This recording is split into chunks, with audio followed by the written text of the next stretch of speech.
হাবিব আদনান, আপনি জানতে চেয়েছেন, অনেক সময় মনে খারাপ কাজের জল্পনা কল্পনা আসে। আমি যদি কাজটি না করি তাহলেও কি গুনাহগার হব? ভাই হাবিব, অত্যন্ত গুরুত্বপূর্ণ প্রশ্ন আপনি করেছেন। কারণ আমাদের মনে অনেক সময় বাজে চিন্তাভাবনা বা খারাপ জল্পনা কল্পনা এসে থাকে। সেগুলোকে আমরা ৩ ভাগে ভাগ করতে পারি। কিছু খারাপ চিন্তা বা জল্পনা কল্পনার কারণে আমাদের কোনো গুনাহ হবে না। আবার কিছু, কিছু খারাপ জল্পনা কল্পনার কারণে আমাদের গুনাহ হবে।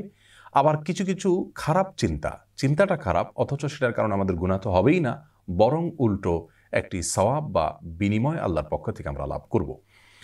প্রথমত, যেই খারাপ চিন্তাভাবনা বা জল্পনা কল্পনার কারণে আমাদের কোনো গুনাহ হবে না, সেটা হলো আমাদের অনিচ্ছা সত্ত্বেও যদি মনের ভিতরে কোনো বাজে চিন্তা চলে আসে, আল্লাহ সম্পর্কে বাজে চিন্তা চলে আসলো বা অন্য কোনো খারাপ চিন্তা চলে আসলো, কিন্তু আমি ইচ্ছাকৃত আনিনি, হঠাৎই আমার মনে সেটি চলে এসছে, মাথায় চলে আসছে, সঙ্গে সঙ্গে আমি যদি সেই চিন্তা থেকে নিজেকে সরাবার চেষ্টা করি, অন্য দিকে আমি মগ্ন হওয়ার চেষ্টা করি, তাহলে ইনশাআল্লাহ এর কারণে কোনো গুনাহ হবে না।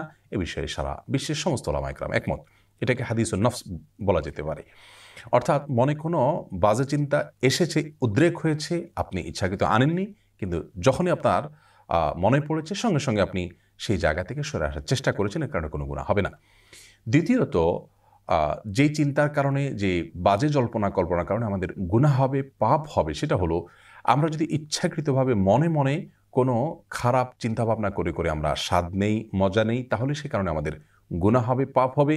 যেমন কোনো পরনারী বা হারাম কোনো দৃশ্য, এটাকে নিয়ে আমরা মনে মনে জল্পনা কল্পনা করলাম, বা মনে মনে কেউ যদি তাকে নিয়ে বাজে চিন্তা করেন এবং মনে মনে তার সাথে জেনা করেন বা জেনা করার চিন্তাকে অন্তরে তিনি জাগ্রত রাখেন, তাহলে সেক্ষেত্রে তার কারণে তার গুনাহ হবে। এ বিষয়ে মুসনাদ আহমদ এবং সুনান আবু দাউদে একটি হাদিস বর্ণিত হয়েছে, যার ভাষ্য এরকম: আল আইনু তাজনি ওয়াল কলবু ইয়াজনি, জেনাল আইনি আন নজর ওয়া জেনাল কলবি আত তামান্নি। যার অর্থ হলো, মানুষের চোখও জেনা করে, তার মনও জেনা করে। চোখের জেনা হলো চোখ দিয়ে কোনো পরনারীকে অপাত্রে বা হারাম কোনো দৃশ্যের দিকে দৃষ্টিপাত করা, দেখা। আর মনের জেনা হলো মনে মনে কোনো নারীকে নিয়ে বাজে চিন্তাভাবনা করা, মনে মনে জেনা করা, মনে মনে জল্পনা কল্পনা করা, বা মনে মনে জেনা করার আগ্রহ বা খাহেশ এটা লালন করা। তাহলে এই ধরনের বাজে চিন্তাভাবনা এবং জল্পনা কল্পনা অন্তরে কেউ করলে ইচ্ছাকৃতভাবে, তার কারণে তিনি গুনাহগার হবেন। আর তৃতীয়ত, কোনো কোনো বাজে চিন্তাভাবনা এমন আছে যে চিন্তাভাবনার কারণে আমাদের গুনাহ তো হবেই না, বরং উপরন্তু আল্লাহর কাছ থেকে আমরা সওয়াব লাভ করব।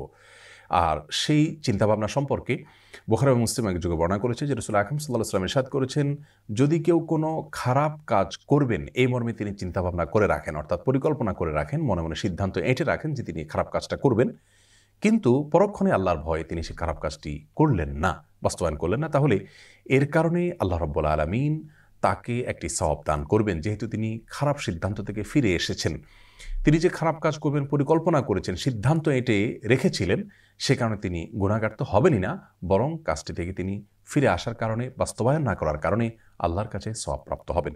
অতএব আমাদের মনে যে সমস্ত বাজে চিন্তাভাবনা বা জল্পনা কল্পনা এসে থাকে, সেগুলোকে এই ৩ ভাগে ভাগ করা হবে। আল্লাহ তাআলা আমাদেরকে বোঝার তৌফিক দান করুন।